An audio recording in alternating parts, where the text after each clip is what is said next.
Welcome back, YouTube. Today I got another part for this mini bike series. So far, I don't remember if I pointed out that I finished the headers and wrapped them and put mufflers on it. So these mufflers do still have the center plug in them, and that's because the engine's currently tuned for that. And I don't want to be running this engine too high yet. I gotta tear it down and port and polish those heads yet and remove the governor before I get to that. Before I get to performance mods on this thing. I just kind of want it to run right now. And as you can see, it already has plenty of power. It's destroying belts left and right. I know this isn't the right torque converter setup. That belt's like maybe an hour old. Hour of runtime, and it's dead, as you can tell by the cords hanging off the thing. Eats it right up, and it's so much belt slippage that it's just perfectly mirror polished, that clutch. But this is a Series 30 secondary clutch with a Series 40 primary clutch, so this has got the double taper, and this has got the single taper with the flat wall. And this is the single taper with the flat wall belt for this 30 series. I just have it on here now because I don't have the new clutch set up to put the 40 on it. I have a new secondary 40 series clutch to put on it, but I still got to order the backing plate, and that's almost $300, so it's got to wait until my other mini bike sells. But I got a question on how to do governor removal. So there's two ways you can do it. One, you can tear the whole motor down and pull and remove the governor out of it, which is a lot of work. And if you don't know what you're doing, can ruin the motor if you put it together wrong. Or number two, what you can do is take and remove all the linkages to your carburetor and spring load the governor back to what would be the full throttle position of your carburetor. So this governor, when it's running, is trying to pull back like this, to pull the throttle back down in order to govern the motor. So the way this works for the people that don't know, inside of here, there's a little gear with two weights on it. And as those weights spin, they'll fling apart like that.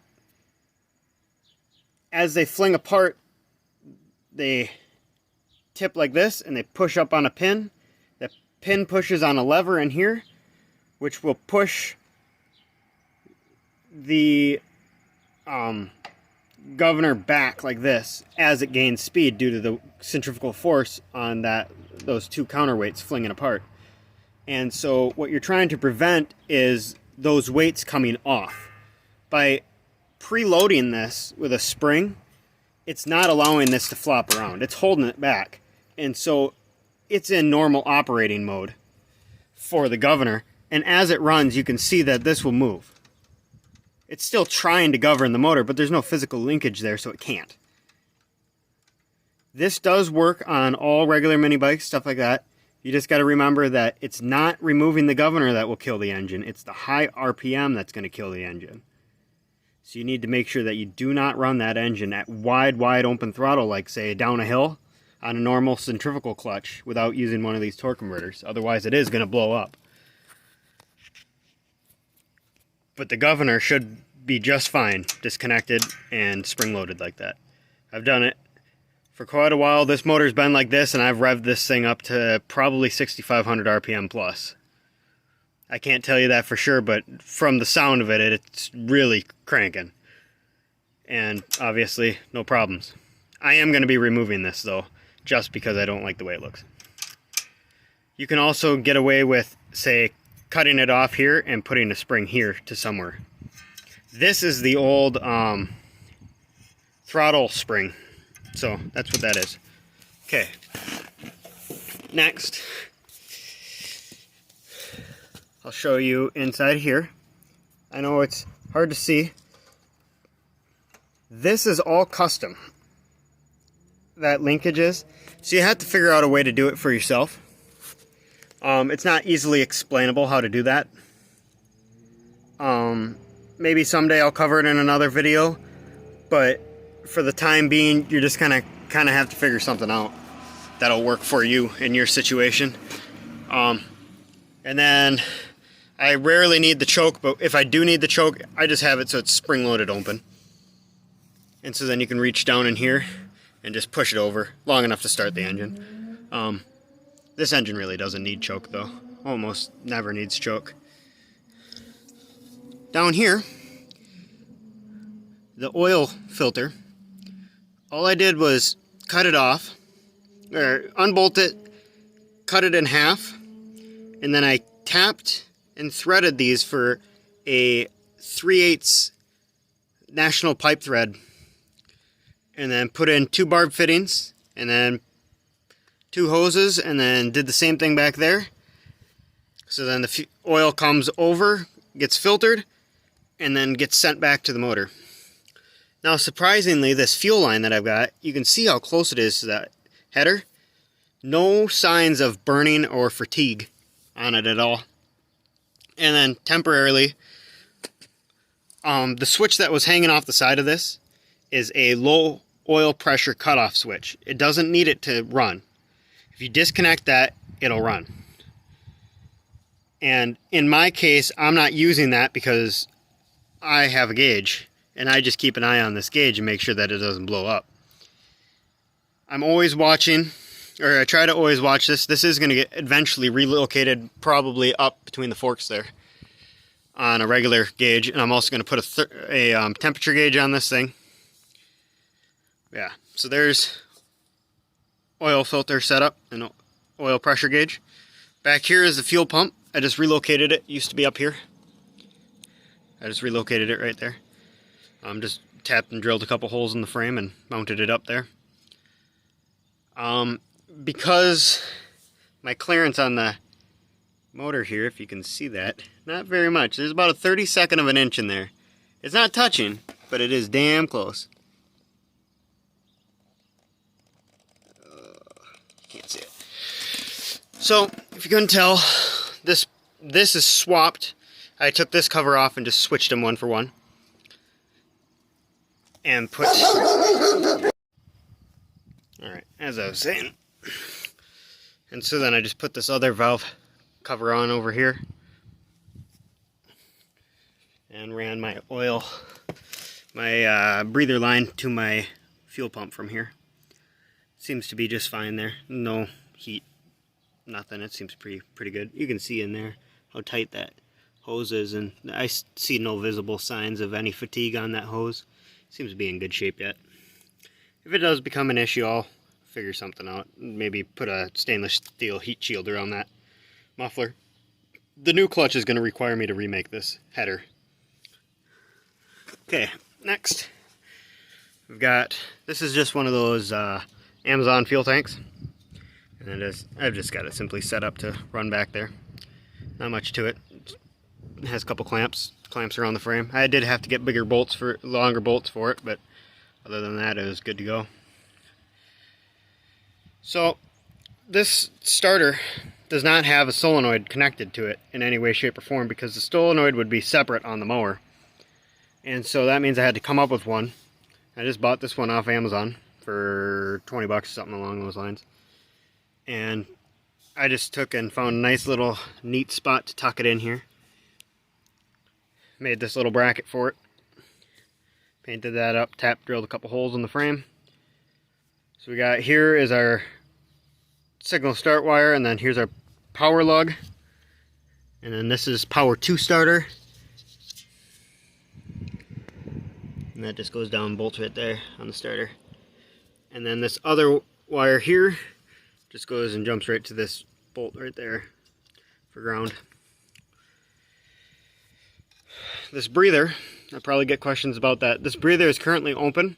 It has no direct path of anything getting in there, and it's one way. This blows out. It doesn't suck in. It has a valve in there to stop it from sucking in. It blows out. Positive crankcase ventilation, so it allows it to blow out.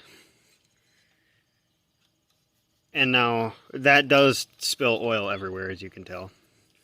I am going to be resolving that. I'll probably take and put a piece of hose off of this and run it through a old oil filter or something along those lines, and then just run it out the back or down the frame here or something like that, and just kind of let it dangle. I do want to shorten up this oil dipstick. I want to just make it so it's just a little one that's right here. You just pop it out quick. I'm good to go. I have to figure out how to I'll probably bend this and cut it off here, and then I'll have to cut the wire shorter and make sure it's the right length so that I'm getting the right oil reading.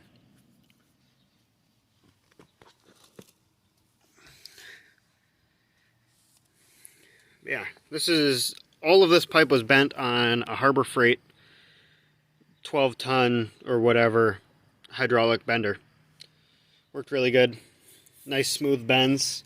It was fairly easy to do. This is my first attempt at bending pipe, and it turned out perfect. As for this little piece here, this is a piece of the original header that I cut off, ground it all down, and then just welded on the elbow, so then I could have this tight bend here and this tight one here. Those are not accomplishable on that pipe bender. The tightest pipe radius you can get is that. I am going to redo this pipe. I'd like to drag it in a little closer through here. Bring this bend in a little early and then kick it back out. Here's a view of the pipes. As you can see, I located the battery here. Now, they don't make a 1/4-inch terminal connector that I can find anyways that is big enough to accept I believe this is 6-gauge wire to that 3/16 spade. And so I just kind of shoved it over it and zip tied it. It seems to be working just fine, honestly. There's no problems with that at all. It's sturdy. Now on this side, I had to make a custom air filter holder. I am going to be changing this out with a different big can filter. This one's a little small at the moment, but I am eventually going to dual carburetor this engine. And so that's just the stock carburetor. I just took off this little plastic cap, cut a slit in it so that it's easier to adjust on the go. You stick a screwdriver in there and turn it. Down here on the motor, this spins. And so what I did was take it off, cut the studs down on this thing, and it already had the holes to put a pull start on it, which I'm looking for one. But I just used those holes to mount this guard on, so now this guard doesn't move. It stays steady.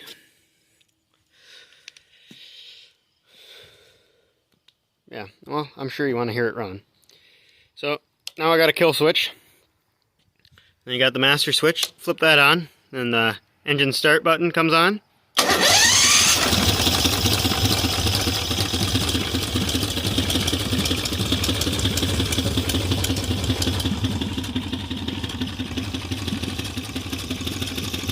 And she's running.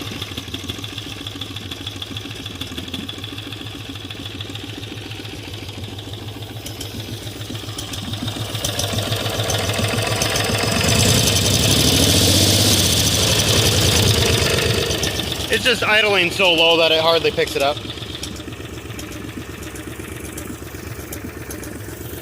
Let's see if I can take you for a ride.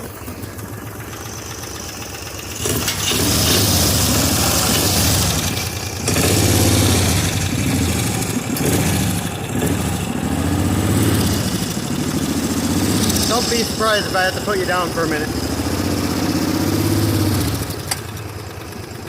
I'll add in another clip. Alright, sorry about the vertical, but it's the only way I can hold the phone and still hang on to the brakes. Still got it running here.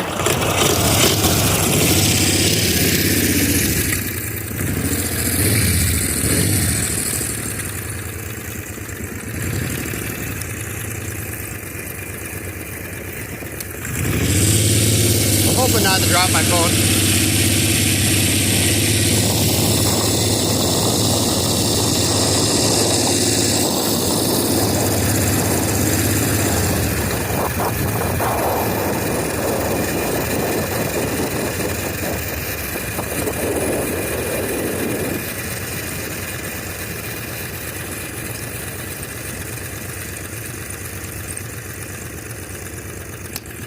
Now I'm sure that the wind noise is going to be terrible, so sorry about the bad audio.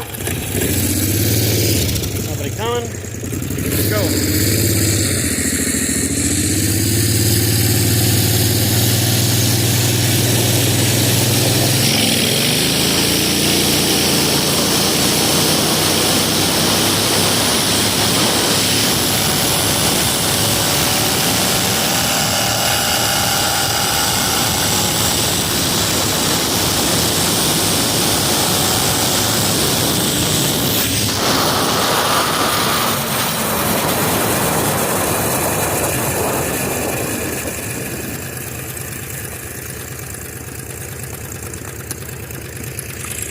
I got a person coming. So you can see the position of that governor.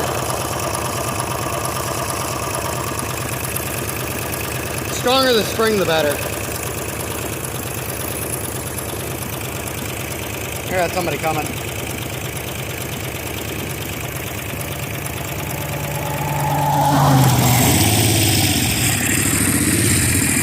That was pretty much all the way up this hill. Let's go back down.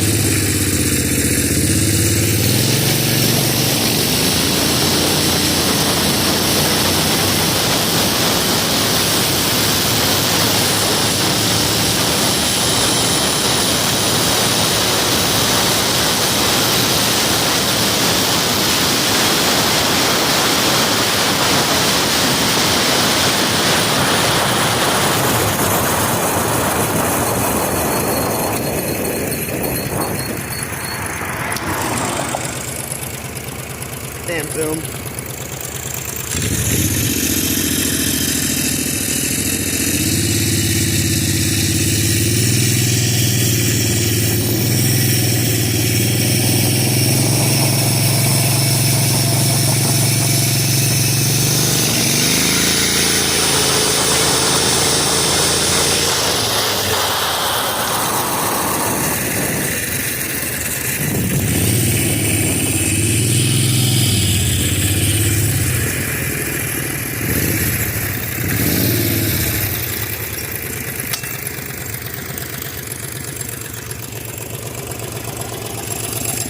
Gotta fix this kickstand. It's underneath the header. Yeah. There she is. In her current form.